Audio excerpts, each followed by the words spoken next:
El mundo que conocía, mi pequeño y frágil mundo, se acabó por culpa de una cartera de cuero olvidada. Estaba limpiando la mesita de centro de mi apartamento, 3 días después de que la nieve finalmente se hubiera derretido y él se hubiera ido, cuando la encontré metida entre los cojines del sofá. Una cartera cara, se notaba a la legua, negra, con un olor a cuero nuevo que parecía no pertenecer a mi modesto apartamento. Mi corazón dio un brinco, una mezcla de nostalgia y la tonta esperanza de que volvería a buscarla. La abrí, quizás para buscar un teléfono, una forma de avisarle, y fue ahí donde el suelo se abrió bajo mis pies. Había una única tarjeta de visita, negra, con letras doradas. Sebastián Montesol, CEO, Grupo Montesol. Montesol, ese nombre resonó dentro de mi cabeza como un disparo. No era un nombre cualquiera en nuestra pequeña villa de los Nevados. Era el nombre del diablo, era el nombre de la empresa que se cernía sobre nosotros como un buitre,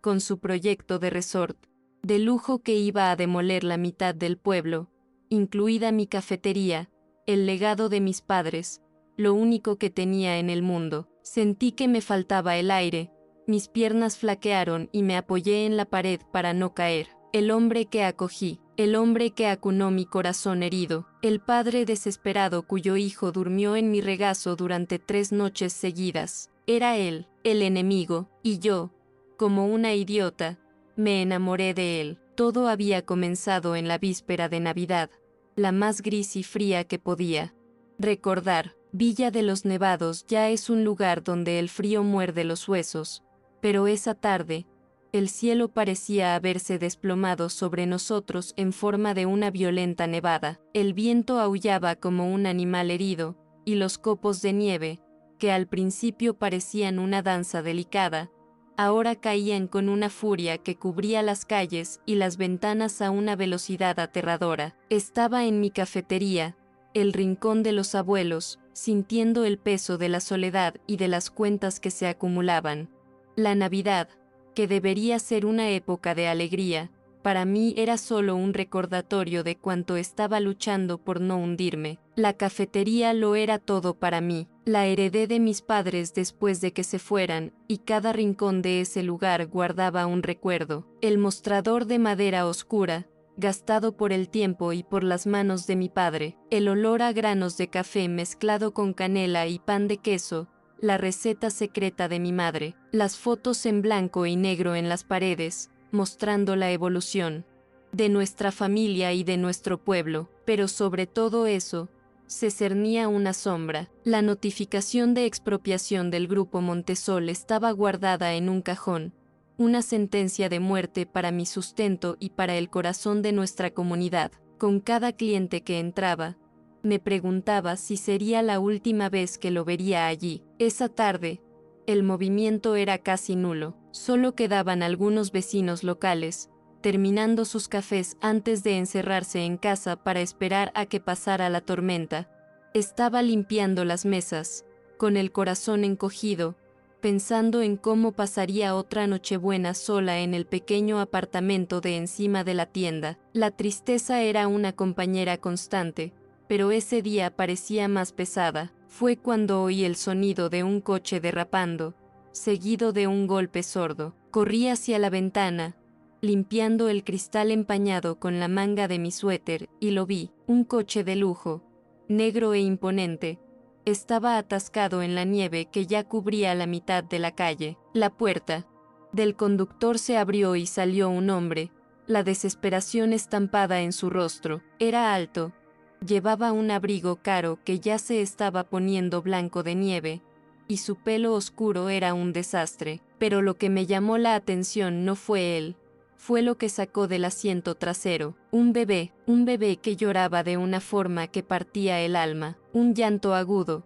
incesante, de pura angustia. El hombre intentaba calmar al niño, meciéndolo de un lado a otro en medio de la ventisca, pero el viento parecía tragarse sus esfuerzos y el llanto del bebé se hacía cada vez más fuerte, cada vez más desesperado. No lo pensé 2 veces. La angustia en ese sonido era universal. No importaba quién era el hombre o por qué estaba allí con ese coche elegante. Había un niño sufriendo en medio de una tormenta, y eso era todo lo que importaba. Me puse mi abrigo más grueso, me enrollé una bufanda en la cara y salí al medio del caos. El viento era tan fuerte que casi me derriba. «Señor», grité, acercándome. «Señor, entre, se van a congelar aquí fuera». Se volvió hacia mí, y pude ver sus ojos. Eran ojos hundidos, cansados, llenos de un tipo de dolor que nunca había visto de cerca. Dudó por un segundo, mirando de su coche inútil a mi pequeño y modesto café. Era como si estuviera evaluando si era seguro, o quizás su orgullo se interponía, pero el llanto del bebé se intensificó, y el pequeño cuerpecito se retorció en sus brazos. Aquello rompió cualquier resistencia que pudiera tener. Simplemente asintió con la cabeza, sin poder formular una palabra, y me siguió. Ayudarlo a caminar los pocos metros hasta la puerta fue una lucha contra el viento, y cuando finalmente entramos, el calor y el silencio repentino de la cafetería parecieron un milagro. Los pocos clientes que quedaban miraron con curiosidad a la figura que entró conmigo. Era como un príncipe desplazado en medio de nuestra simplicidad.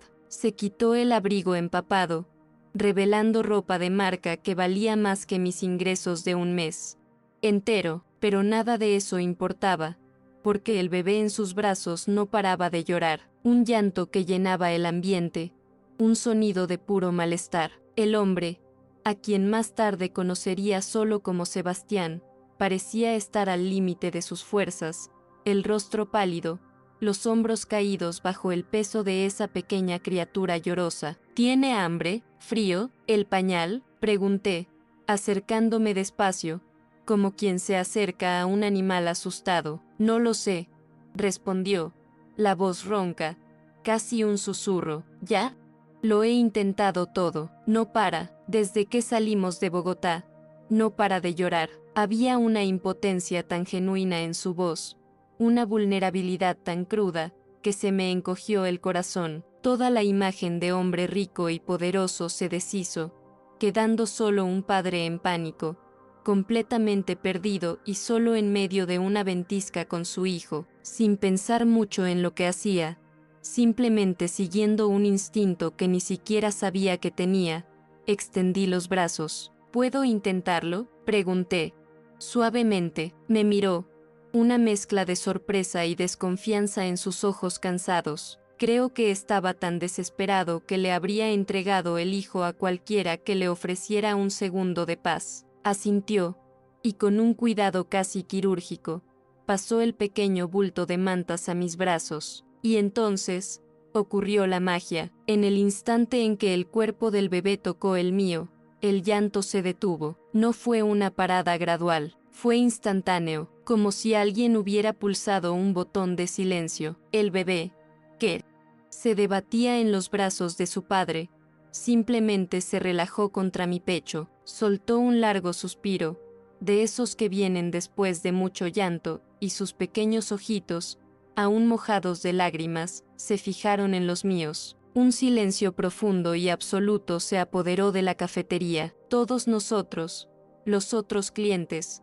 el padre y yo, nos quedamos paralizados, presenciando ese pequeño milagro. El bebé, Diego, como descubriría su nombre, acurrucó la cabeza en mi hombro y se durmió. Me quedé allí, parada, en medio de mi café, sosteniendo a ese niño desconocido que se había calmado en mis brazos como si yo fuera la persona más familiar del mundo para él. Miré al padre, Sebastián, y la expresión de su rostro era algo que nunca olvidaré. Era una mezcla de alivio, conmoción, gratitud y un profundo agotamiento. Era como si no solo estuviera viendo a su hijo dormir, sino presenciando un fenómeno que no podía comprender. Y, para ser sincera, yo tampoco. En ese momento, no éramos una dueña de cafetería endeudada y un extraño rico. Éramos solo dos personas conectadas por la calma súbita de un niño. La tormenta afuera solo empeoraba. Las luces del pueblo comenzaron a parpadear,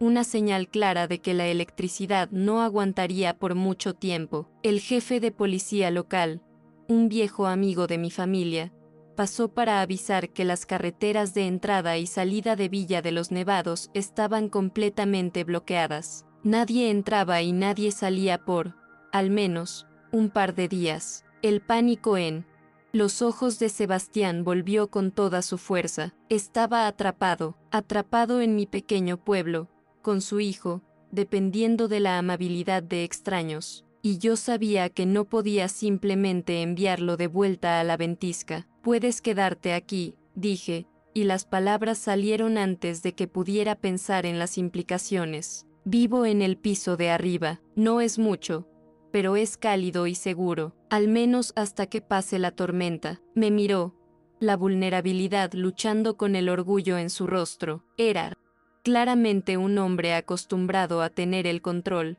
a tenerlo todo, a no necesitar nunca ayuda. Y allí estaba, completamente a merced de una extraña en un pueblo olvidado por el tiempo. La decisión, sin embargo, no era sobre él, era sobre el bebé que dormía tranquilamente en mi regazo. Acabó aceptando, a regañadientes, pero aceptó. Cerré la cafetería, le ayudé a coger algunas cosas del coche, una bolsa de bebé llena de artículos de primera necesidad y una pequeña mochila para él. Subimos la escalera estrecha y crujiente que llevaba a mi apartamento. El lugar es pequeño, sencillo, una sala de estar que se une con la cocina, un baño y mi habitación. Las paredes están cubiertas de libros y plantas, y los muebles son todos antiguos, heredados. Es un lugar lleno de amor, pero sin ningún lujo. Pude ver el choque cultural en su rostro mientras observaba mi pequeño universo. Preparé el sofá-cama para él en la sala e improvisé una pequeña cuna para Diego usando una caja de madera antigua de mi abuelo, forrada con las mantas más suaves que tenía. Mientras yo arreglaba todo, él solo observaba, en silencio, sosteniendo al hijo que ahora dormía pacíficamente en sus brazos. Había una tensión extraña en el aire, una mezcla de gratitud y vergüenza. Yo era una completa extraña, y él estaba invadiendo mi espacio más íntimo en Nochebuena, una noche que ya era suficientemente melancólica para mí. Esa primera noche, apenas hablamos. Su agotamiento era casi palpable. Preparé una sopa sencilla, una de las recetas de mi madre, y comimos en silencio, escuchando solo el aullido del viento afuera y la respiración suave del pequeño Diego. Después de comer, agradeció con una formalidad que parecía fuera de lugar en mi cocina estrecha y se fue a acostar. Yo me fui a mi habitación, pero no pude dormir. Me quedé escuchando los sonidos de esa nueva presencia en mi casa, un hombre y un bebé, dos extraños que la ventisca había empujado dentro de mi vida. Al día siguiente,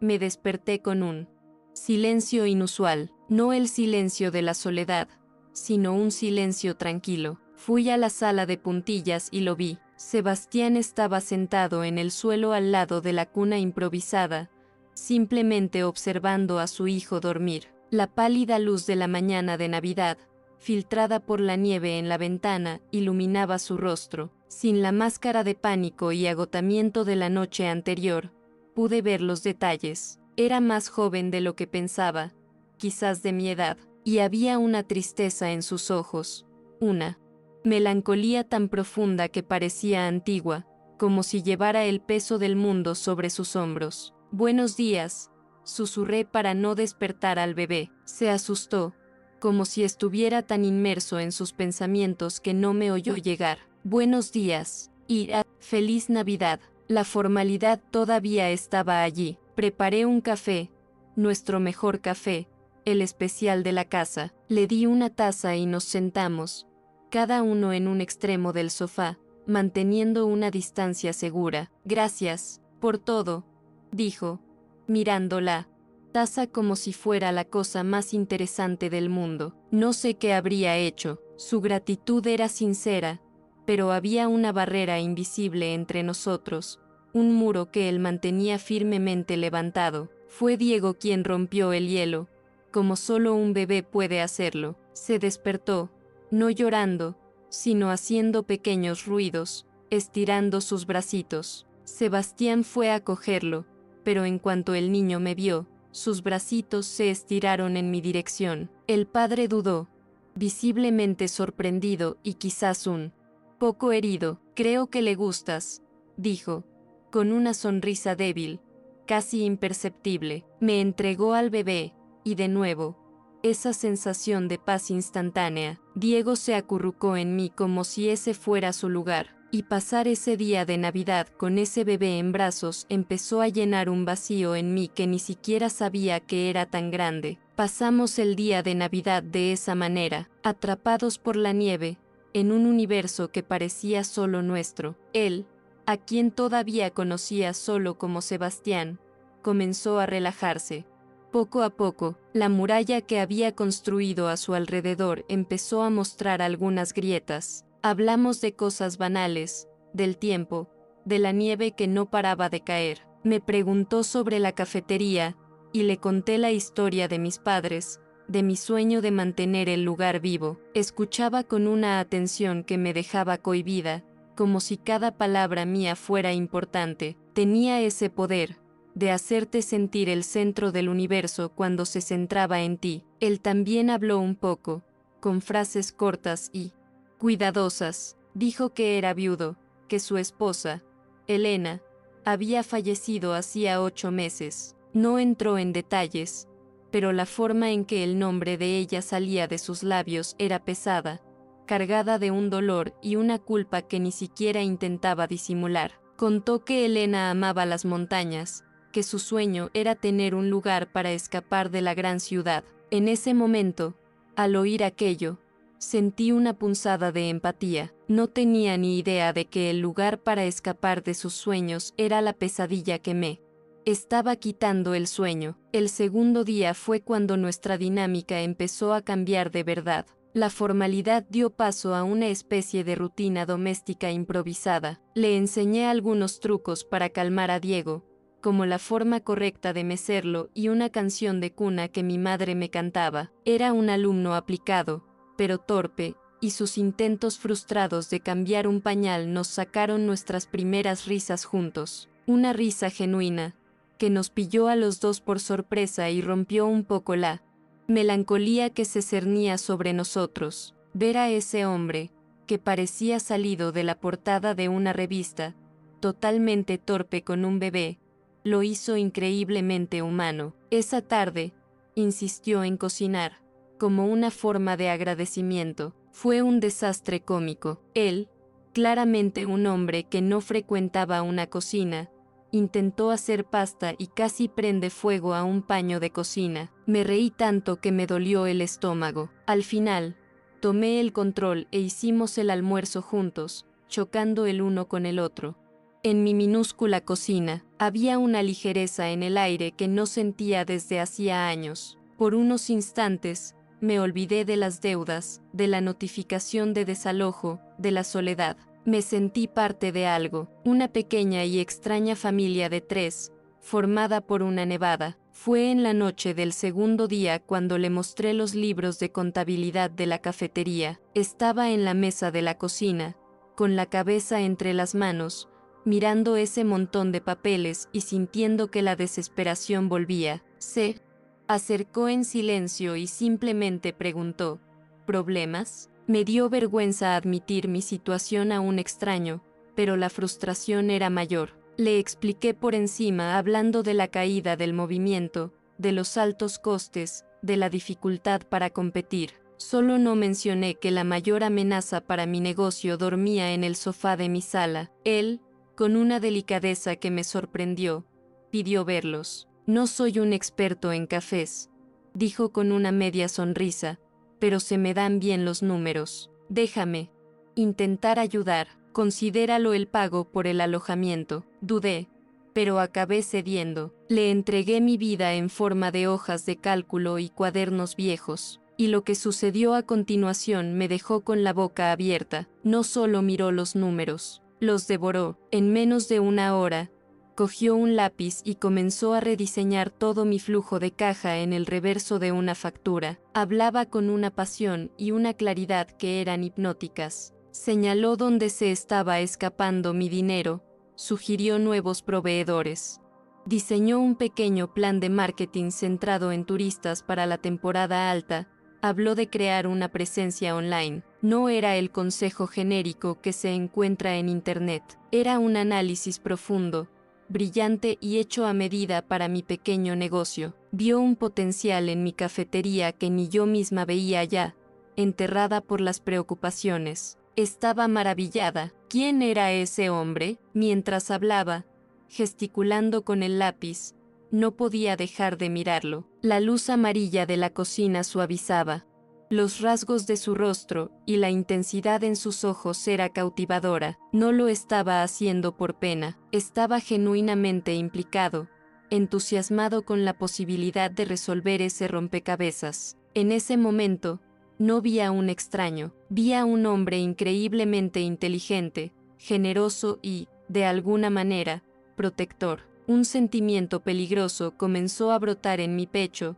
una admiración que iba más allá de la gratitud. Pasamos horas en esa mesa, él haciéndome preguntas, yo respondiendo, y en el proceso, acabé hablando más de mí de lo que pretendía. Hablé del miedo a fallar a la memoria de mis padres, de cómo la cafetería era la última conexión física que tenía con ellos. Escuchó todo en silencio, y cuando terminé, con los ojos llorosos, no dijo nada cliché, simplemente dijo: tus padres estarían inmensamente orgullosos de ti, de tu fuerza, y la forma en que lo dijo, con tanta convicción, me hizo creerle. En la tercera noche, la nieve empezó a amainar. Sabíamos que nuestro tiempo en esa burbuja se estaba acabando. Diego dormía profundamente en su cuna improvisada. Estábamos en la sala, en silencio, escuchando solo el sonido del viento que ahora era más tranquilo. La barrera entre nosotros ya no existía. Me sentía tan a gusto con el que era aterrador. Rompió el silencio. Camila, empezó, la voz baja, necesito que sepas, no soy un buen padre. Elena, ella era la persona buena, ella sabría qué hacer. Yo solo estoy improvisando y fracasando miserablemente. Sura, confesión me golpeó de lleno. El dolor en su voz era palpable. Se veía a sí mismo como un fraude. No estás fracasando, Sebastián, respondí, con el corazón partiéndose por él. Condujiste durante horas con un bebé llorando. Te quedaste atrapado en una ventisca y lo primero que hiciste fue asegurarte de que tu hijo estuviera seguro y caliente. Eso no es fracasar, eso es ser padre. Me acerqué a él en el sofá, el instinto de consolar hablando más alto que cualquier otra cosa. Puse mi mano sobre la suya, un gesto simple, pero que pareció llevar una electricidad inmensa. Miró mi mano sobre la suya, y luego alzó los ojos hacia los míos. Y ahí, en ese instante, el mundo se detuvo. Ya no había nieve, ni cafetería, ni deudas, ni luto. Solo estaba su mirada en la mía, una mirada que contenía un universo de gratitud, dolor y algo nuevo, un deseo que reflejaba lo que yo estaba sintiendo. Era tan increíblemente triste y tan increíblemente hermoso, y sentí unas ganas abrumadoras de borrar esa tristeza de su rostro, aunque fuera por un segundo. Se inclinó en mi dirección, despacio, como dándome tiempo a retroceder, pero no retrocedí. No podía, mi corazón latía tan fuerte que estaba segura de que podía oírlo. Podía sentir su aliento en mi cara. Nuestros labios estaban a centímetros de distancia. Ese momento pareció durar una eternidad, suspendido en el tiempo, lleno de todas las palabras que no dijimos, de todos los sentimientos que surgieron demasiado rápido. Cerré los ojos, esperando el beso que parecía inevitable, seguro, pero no llegó. En el último segundo, un pequeño gemido de Diego vino de la cuna improvisada. El sonido, minúsculo, rompió el hechizo como si fuera un trueno. Sebastián retrocedió bruscamente, como si se hubiera quemado. Se pasó la mano por el pelo, el rostro una mezcla de pánico y arrepentimiento. Lo siento,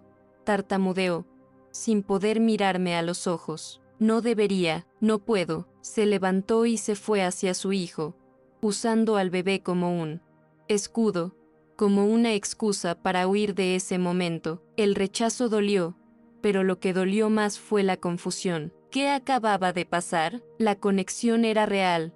Estaba segura de ello. Lo sentí, pero él huyó. Fui a mi habitación con el corazón en un puño, sintiendo una mezcla de vergüenza y decepción. Me había permitido sentir algo por un hombre que apenas conocía, un hombre que claramente no estaba preparado, que todavía estaba de luto por su esposa. Era una tonta solitaria que se aferró al primer atisbo de amabilidad y cariño que apareció en su puerta. A la mañana siguiente, el sol brillaba con fuerza, reflejándose en la nieve blanca y deslumbrante. El ruido de máquinas pesadas limpiando la carretera principal llegó hasta nosotros. El encanto se había roto. El mundo real estaba llamando a nuestra puerta. Sebastián ya estaba en pie, recogiendo sus cosas con una prisa casi febril. La intimidad de la noche anterior había desaparecido, reemplazada por una distancia formal e incómoda. Apenas me miraba, agradecía por todo cada 5 minutos, pero sus palabras eran vacías, mecánicas. Cuando llegó la hora de irse, la despedida fue la cosa más extraña del mundo. Estaba de pie, en la puerta, con Diego en brazos. El bebé, al verme, estiró los bracitos en mi dirección, refunfuñando. Se me partió el corazón en 1000 pedazos. Me acerqué para darle un beso en la frente, y mis dedos rozaron los de Sebastián. La misma electricidad estaba allí, pero él retiró la mano como si hubiera recibido una descarga. Me agradeció una vez más, prometió que pagaría por todo, que me enviaría el dinero para la nueva máquina de café que insistió en comprar después de analizar mis finanzas. Solo pude asentir con la cabeza, incapaz de hablar. Verlo salir por la puerta fue como si el calor y la vida fueran arrancados de mi pequeño apartamento. Observé por la ventana mientras ponía a Diego en la sillita del coche, que ahora estaba libre de nieve. Entró en el coche, y por un instante, antes de arrancar, miró hacia mi ventana. Nuestros ojos se encontraron por un último segundo. Había una tormenta dentro de esa mirada, una indecisión, un dolor. Y entonces se fue. El coche negro desapareció en la carretera, dejando atrás solo el silencio y un vacío ensordecedor. En los días que siguieron, la vida debería haber vuelto a la normalidad, pero no lo hizo. El silencio en mi casa era diferente. No era el silencio de la soledad que conocía, era el silencio de la ausencia. Cada rincón me recordaba a él o a Diego. El sofá donde durmió, la cocina donde reímos juntos, la cuna improvisada que no tuve el valor de desmontar. Intentaba convencerme de que había sido solo un delirio de Navidad, un encuentro improbable causado por una ventisca, algo que no significaba nada, pero me estaba mintiendo a mí misma. Cumplió su palabra. 2 días después, una empresa de transportes entregó una máquina de café expreso profesional, la mejor del mercado, algo que jamás podría soñar con comprar.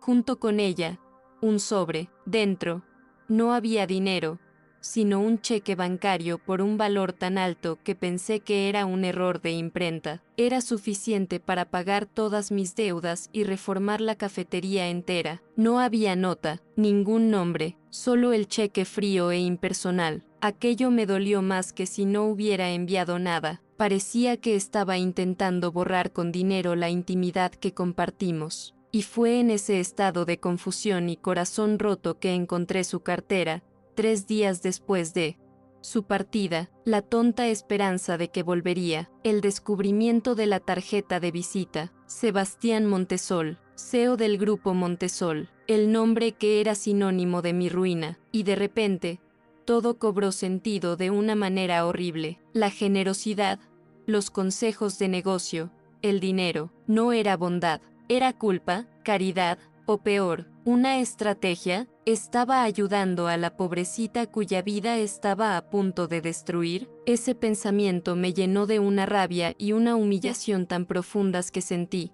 ganas de vomitar. El hombre del que mi tonto corazón había empezado a enamorarse era mi verdugo. Lo primero que sentí no fue tristeza, fue una rabia blanca, incandescente, que me subió por la garganta y me quemó el pecho. Miré la máquina de café reluciente, que ocupaba el lugar de honor en mi mostrador, y sentí un asco profundo. No era un regalo, era un insulto, era su dinero sucio intentando limpiar su propia conciencia, era una limosna, una caridad para la pobrecita a la que había engañado tan fácilmente con una cara triste y un bebé en brazos. Cada pieza brillante de esa máquina parecía burlarse de mi ingenuidad, de mi estupidez. En un impulso, empecé a arrastrar la máquina para sacarla del mostrador. Era pesada, desmañada, pero mi furia me dio una fuerza que no sabía que tenía. No quería eso en mi casa, en mi vida. Era un caballo de Troya. Llamé a la empresa de transportes,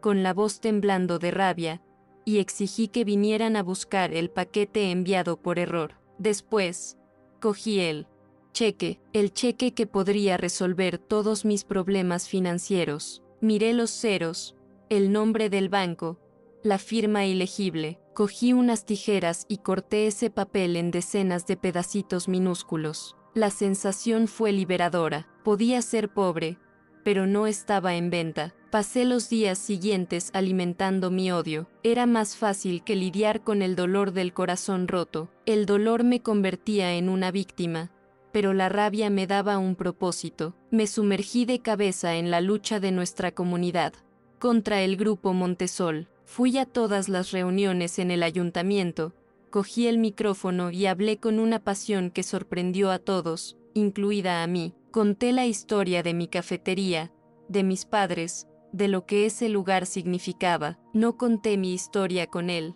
claro, ese era mi secreto vergonzoso, pero usé la energía de esa traición para encender el corazón de mis vecinos. De repente, ya no era la Camila callada y triste de la cafetería, era una de las voces de la resistencia. Mi pequeña tienda se convirtió en un cuartel general no oficial para el movimiento Salven Villa de los Nevados. Pasamos noches en vela, tomando café flojo, planeando protestas, escribiendo cartas a diputados, intentando hacer ruido. La amenaza que antes era un fantasma lejano ahora tenía un rostro para mí, un rostro que conocía íntimamente, con ojos tristes y una sonrisa que, por un breve y estúpido momento, creí que era sincera. Aquello me daba más combustible para luchar. El dolor de la traición era un monstruo que me visitaba durante las noches. Cuando el silencio de la casa pesaba, los recuerdos volvían. Su risa en mi cocina, la forma en que me miraba mientras sostenía a su hijo, la sensación del casi beso, y entonces la imagen de la tarjeta de visita dorada venía y lo quemaba todo,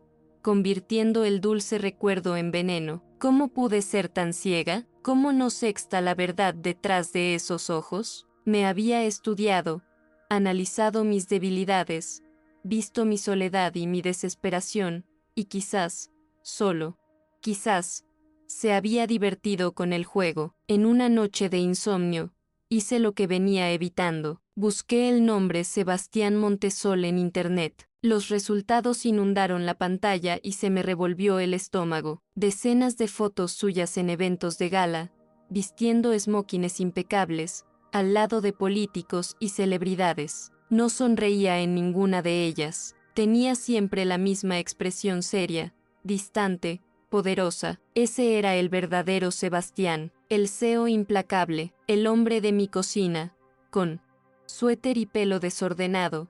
Había sido una ilusión, una actuación, y yo había caído de forma patética. Seguí investigando, y las piezas del rompecabezas empezaron a encajar de una forma aún más cruel. Descubrí artículos sobre su difunta esposa, Elena. Era hija de una de las familias más tradicionales y ricas de Bogotá, los Valderrama, gente con poder e influencia que hacía que los Montesol parecieran nuevos ricos. Leí sobre su matrimonio, sobre la vida que llevaban, y entonces encontré las noticias más recientes. Hablaban de una amarga disputa familiar tras la muerte de Elena. Los Valderrama, Aparentemente, no estaban satisfechos con la forma en que Sebastián estaba criando a su nieto. Las columnas de sociedad eran vagas, pero insinuaban que los abuelos maternos consideraban a Sebastián un padre inestable y negligente. Una de las notas mencionaba su misteriosa desaparición durante varios días en Navidad,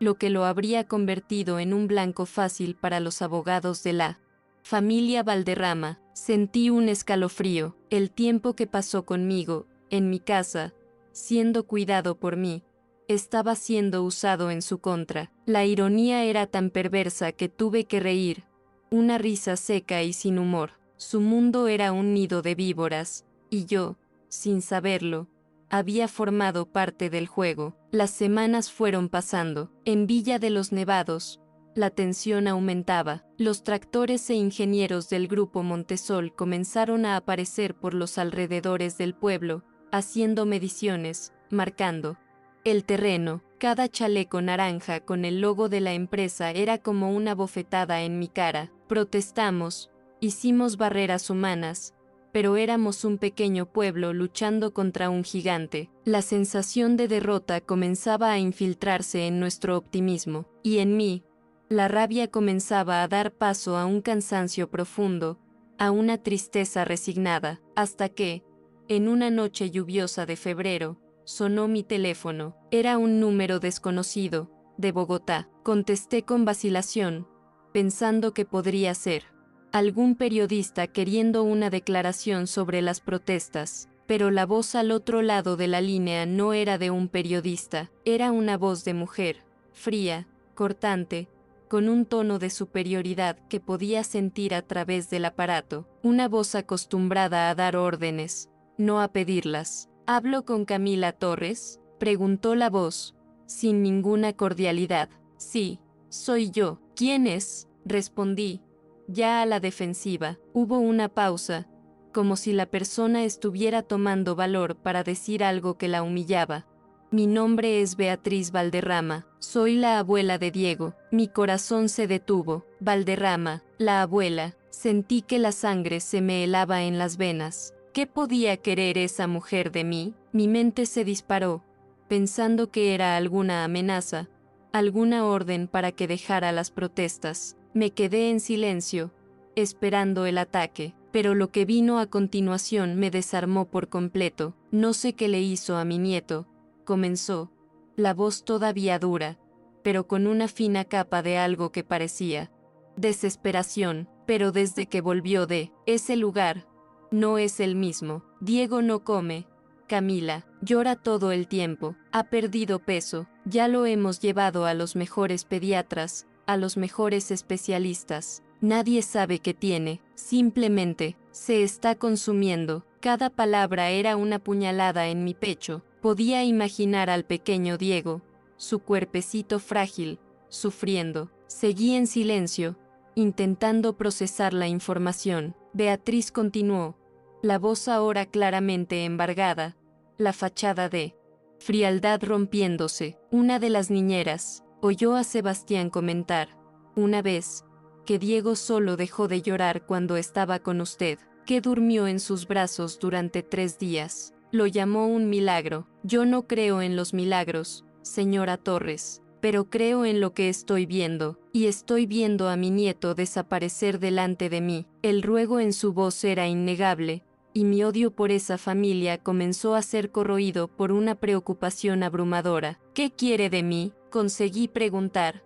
La voz, saliendo como un susurro. La respuesta llegó rápida, directa, despojada de orgullo. Quiero que venga a Bogotá. Le pagaremos todo, su pasaje, su estancia, lo que usted quiera. Solo necesito que lo intente. Que intente hacer que deje de llorar. Que intente hacer que coma. Se lo estoy implorando, por el amor que pueda tenerle a un niño inocente. La palabra implorando, viniendo de esa mujer, tenía el peso de una bomba atómica. Colgué el teléfono con las manos temblando. Me quedé parada en medio de la sala, mirando a la nada. Mi mente era un campo de batalla. Una parte de mí, la parte rabiosa y herida, gritaba.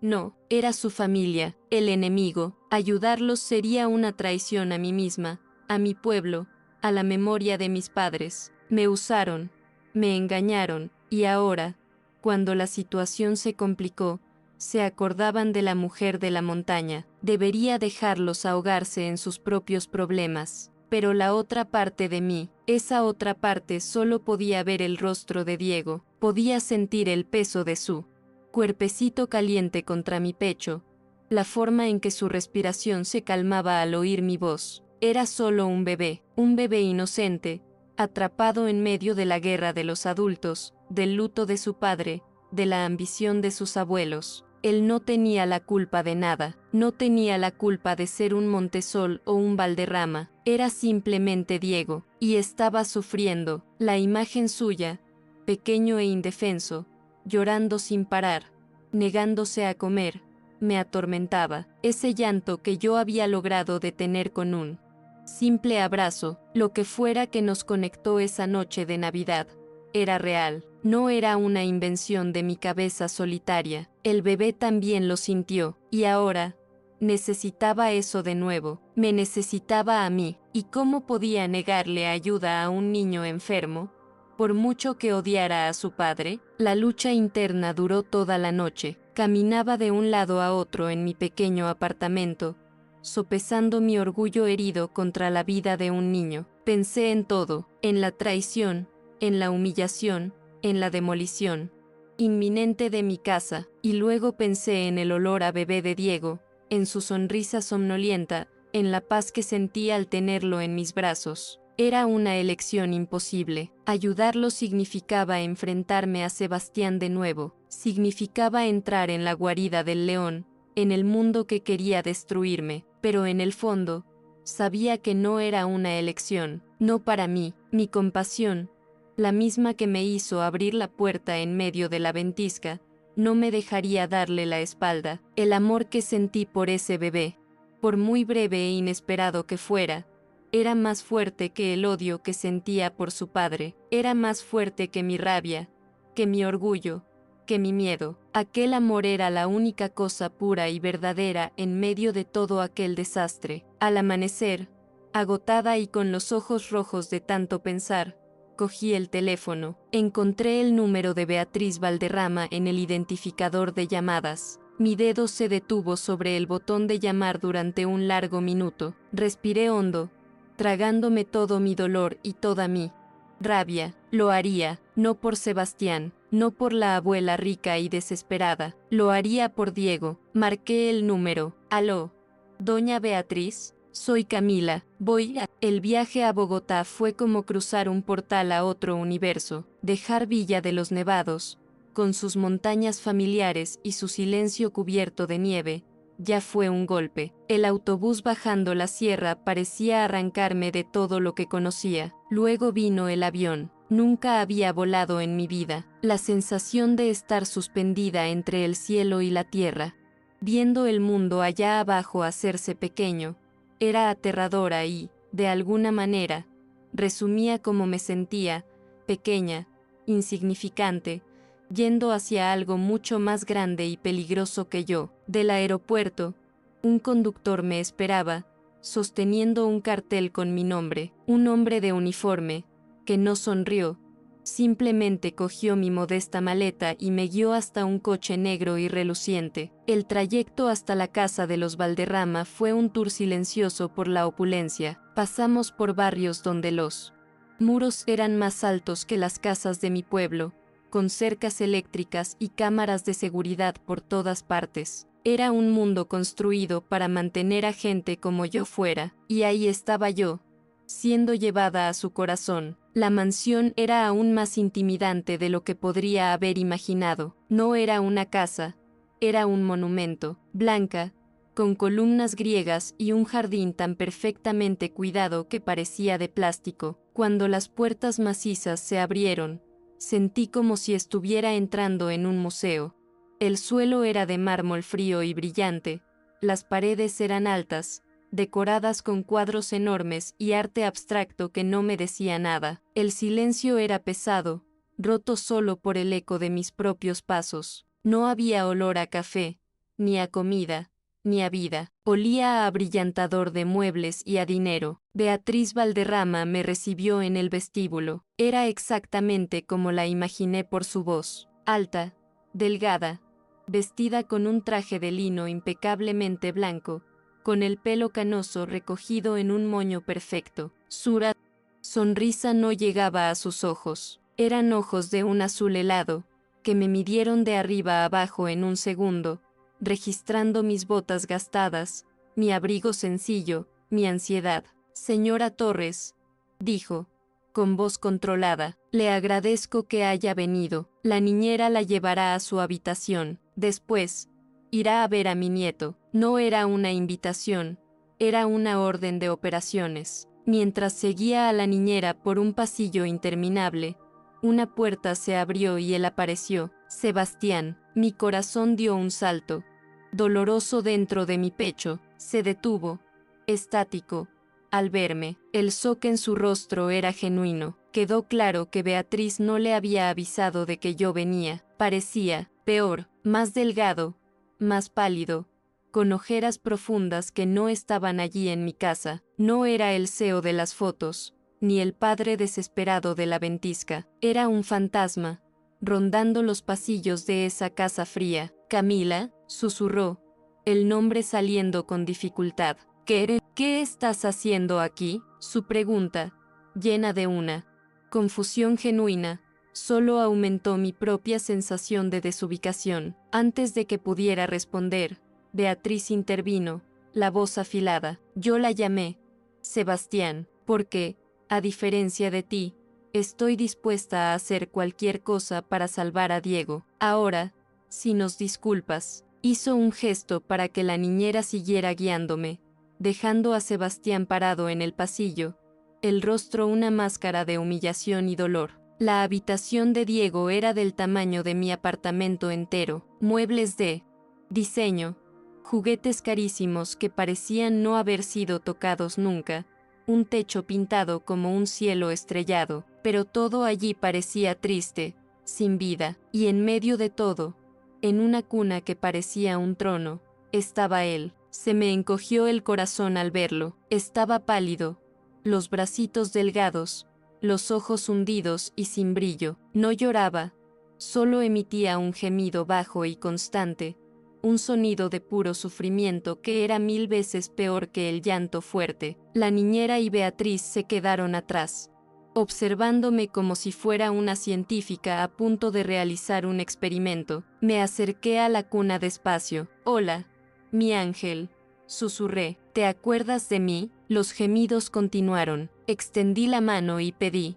¿Puedo cogerlo? Beatriz asintió, tensa, con todo el cuidado del mundo. Lo levanté. Su cuerpecito estaba flácido, caliente por una fiebre baja. Lo acurruqué contra mi pecho, en el mismo lugar de antes, y empecé a tararear la misma canción de cuna que mi madre me cantaba. Y, una vez más, ocurrió el milagro. El gemido se detuvo, el cuerpecito tenso se relajó contra el mío, suspiró, un suspiro tembloroso, y por primera vez en semanas, según la niñera, abrió los ojos y se centró en algo. En mí, levantó su manita minúscula y me tocó la cara. Un silencio profundo, de nuevo, se apoderó del ambiente. Miré a Beatriz. Había lágrimas corriendo por su rostro perfectamente maquillado. No intentó ocultarlas. En ese momento, no era la matriarca poderosa, era solo una abuela, viendo a su nieto volver a la vida. Pasé el resto del día con Diego en brazos. La niñera trajo un biberón, y por primera vez en días, comió. No mucho, pero comió.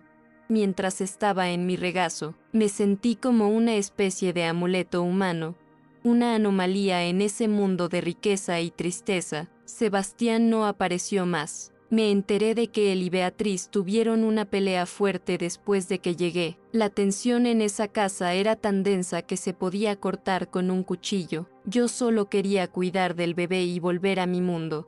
Al final de la tarde, después de que Diego finalmente se durmiera en un sueño profundo y tranquilo, salí al jardín, necesitando aire. El aire de Bogotá era pesado, contaminado, pero aún era mejor que la atmósfera sofocante de esa casa. Fue allí donde Sebastián me encontró. Se acercó en silencio, manteniendo una distancia segura. Parecía un hombre que iba a su propio juicio. No sabía que te iba a llamar. Empezó. Nunca te habría pedido esto. Después de todo, pero vine.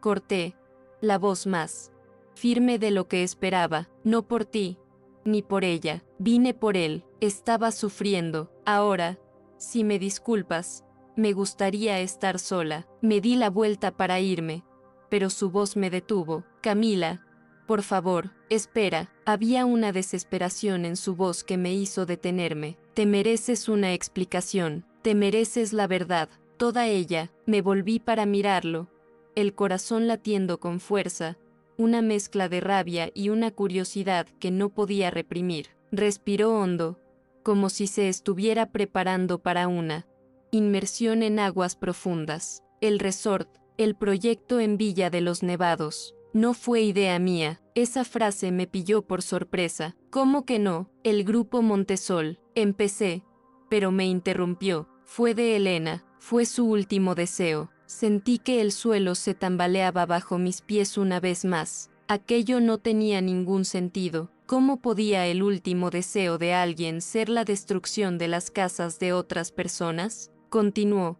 con los ojos fijos en un punto distante del jardín, como si estuviera viendo un fantasma. Elena estuvo enferma mucho tiempo, un cáncer. Lo mantuvimos en secreto. En los últimos meses, solo hablaba de eso. Amaba esas montañas. Fue donde nos conocimos, donde se quedó embarazada. Tenía esa visión de construir algo magnífico allí, un lugar de belleza, de paz, un legado. Dibujó los primeros bocetos en su lecho de hospital. Me hizo prometer que construiría su sueño. Su historia era tan increíble, tan cruel, que no sabía cómo reaccionar. Hablaba con un dolor tan crudo que era imposible dudar de su sinceridad. Ella creía que estaba creando algo hermoso. En su mente, no se trataba de destruir un pueblo, se trataba de crear un paraíso. Y yo estaba ciego por el luto, ciego por la culpa. Finalmente me miró,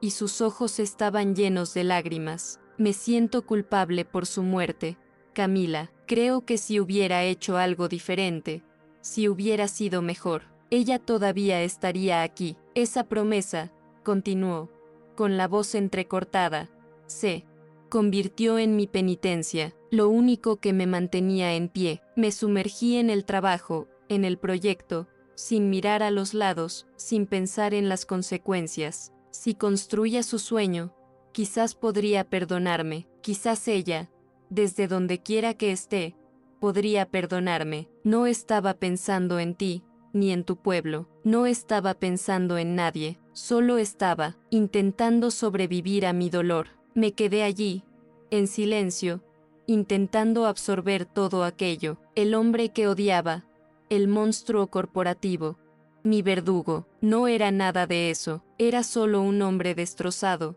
ahogándose en luto y culpa, aferrándose desesperadamente a la promesa hecha a una esposa moribunda. La rabia que me alimentó durante semanas comenzó a disiparse, siendo reemplazada por una empatía abrumadora y confusa. La situación no era blanco o negro, era un enredo de dolor, amor y buenas intenciones que salieron terriblemente mal. ¿Por qué no me lo contaste? Fue lo único que pude preguntar. Cuando estabas en mi casa, ¿por qué no dijiste nada? Soltó una risa amarga, sin humor. ¿Y qué habría dicho? Hola, encantado.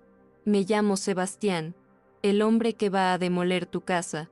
Pero no te preocupes, es por un motivo noble y trágico. Vi la paz que tenías, vi tu bondad, y sentí vergüenza. Por primera vez, sentí vergüenza de lo que estaba haciendo. Estar en tu casa, ver cómo vivías, el amor que tenías por ese lugar. Fue como si alguien encendiera una luz y me mostrara el tamaño de la destrucción que estaba causando.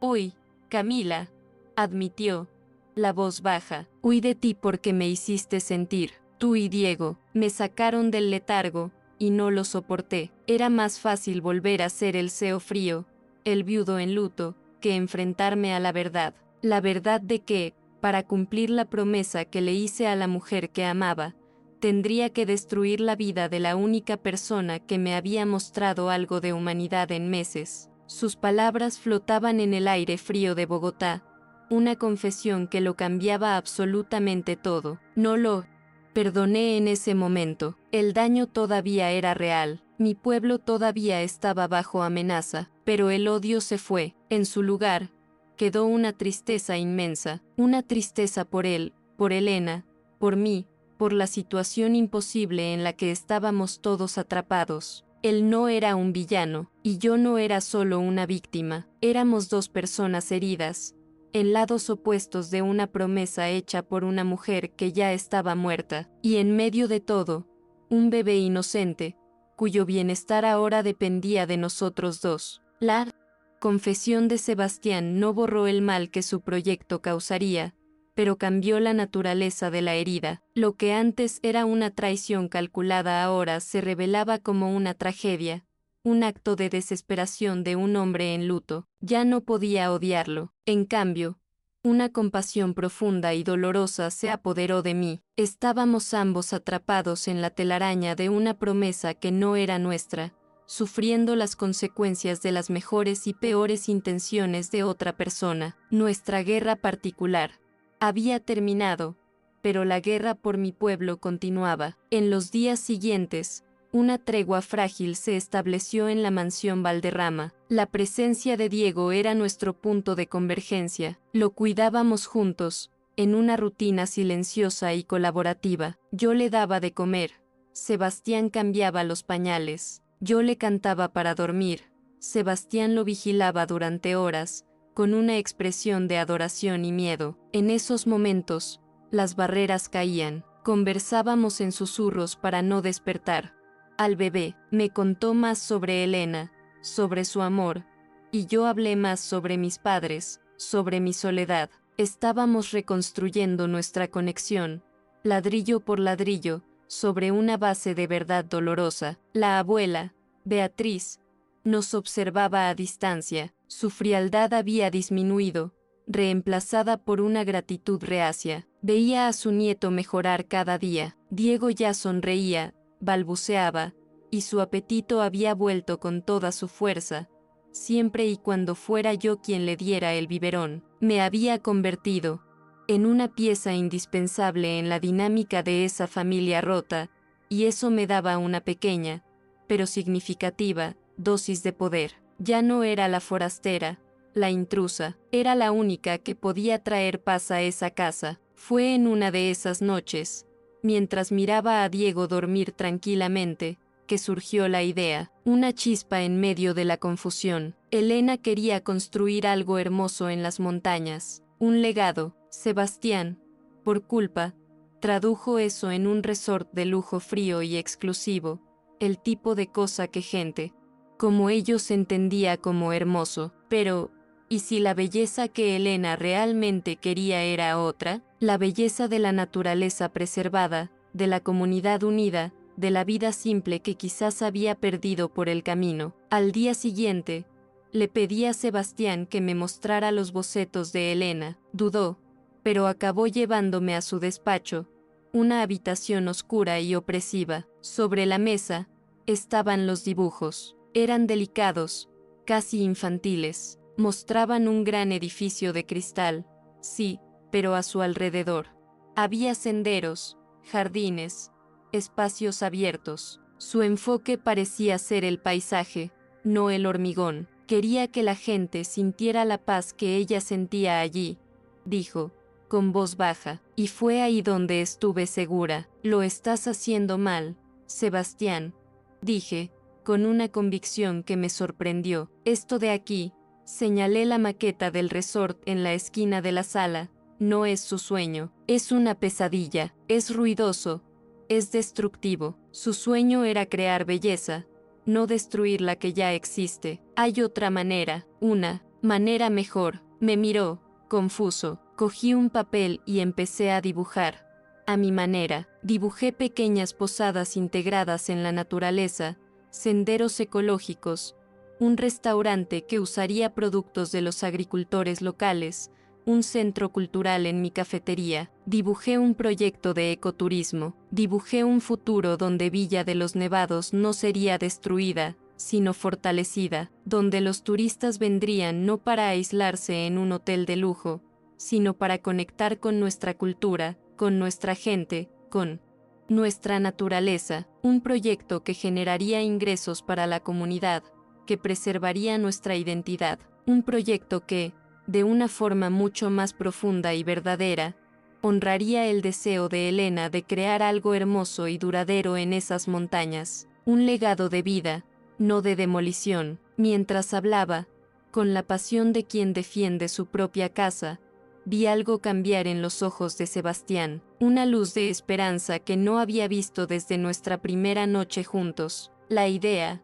tan obvia para mí, le pareció una revelación. Era una salida, una redención, una forma de cumplir su promesa sin mancharse las manos con la destrucción de mi vida y la de mis vecinos. Eso, dijo, con la voz fallando, eso es genial, Camila, es lo que ella habría querido. Sé que sí, pero nuestro entusiasmo fue rápidamente frenado por la realidad. Había dos obstáculos gigantescos, los Valderrama y el consejo del grupo Montesol. Los abuelos de Diego todavía querían la custodia, y la empresa ya había invertido millones en el proyecto del resort. Nuestra nueva idea, por muy bonita que fuera, parecía un sueño imposible, pero, por primera vez, no estábamos solos en nuestras luchas, estábamos juntos, y eso marcaba toda la diferencia. Decidimos enfrentarnos al primer obstáculo. Pedimos una reunión con los padres de Elena. Entramos en la biblioteca de la mansión,